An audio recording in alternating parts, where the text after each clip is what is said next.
Spotify's bought someone again. The latest from our daily newsletter at podnews.net. Spotify has acquired platform safety company Kinzen. The technology analyzes potential harmful content and hate speech in multiple languages and countries. Kinzen is based in Dublin in Ireland. No terms were given. Spotify's Podsights ad measurement service has launched in the UK, France, Germany, Spain and Italy. The company is also testing Podsights tools on audio ads in music, partnering with Omnicom Media Group in the UK. Acast held a Capital Markets Day. The fast-growing company described itself as the WordPress of podcasting. It offers 5 ads in each show, though just sells 28% of them. And about half their biggest shows aren't monetized at all, so plenty of room to grow. The company is achieving $22 cost per thousand. And some of those made redundant in Acast's job cuts are leaving at the end of this week. We wish them all the best. Our Podjobs board is full of opportunities, and shout if we can help. The Hollywood Reporter has published the 40-ish most powerful people in podcasting. In the US, iHeartRadio is still number 1 for podcasting, according to Podtrac's publisher data for September. Numbers are slightly down, but that's misleading because, fun fact, September has 3% fewer days than August, according to this calendar. It's an incomplete ranker. It measures participating publishers only.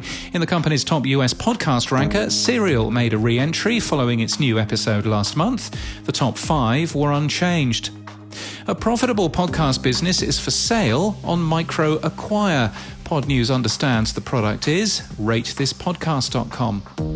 In a podcast entirely generated by artificial intelligence and probably kicking up quite some ethical questions, Podcast.ai has made a show where Joe Rogan interviews Steve Jobs. Do you feel like you're glorifying technology too much, that you have a responsibility to promote the idea of being more in nature than having to go ahead and put implants in your face or whatever? It isn't necessarily good or bad, just different. And what we want to do is help people make the most of whatever future comes. We always ask ourselves, what is the most insanely great thing we could do? And if we can't think of that, then we do something less. Weird, isn't it? In France, the Choses à Savoir podcast network achieved a new record audience in September with 5.8 million listens. And in further reading, Nicholas Ivanov from Visi discusses the reimagination paradox and how we overcome innovation limitations in podcasting. He's arguing that better support for chapter images would achieve significant growth for podcasting. And Mira Kumar argues there needs to be a 1-year blanket ban on the production of true crime podcasts. Vote Mira.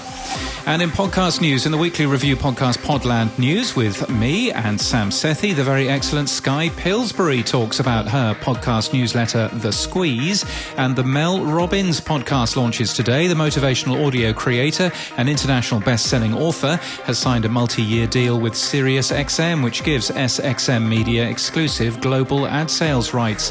And that's the latest from our newsletter. To read all the stories and subscribe, we're at podnews.net.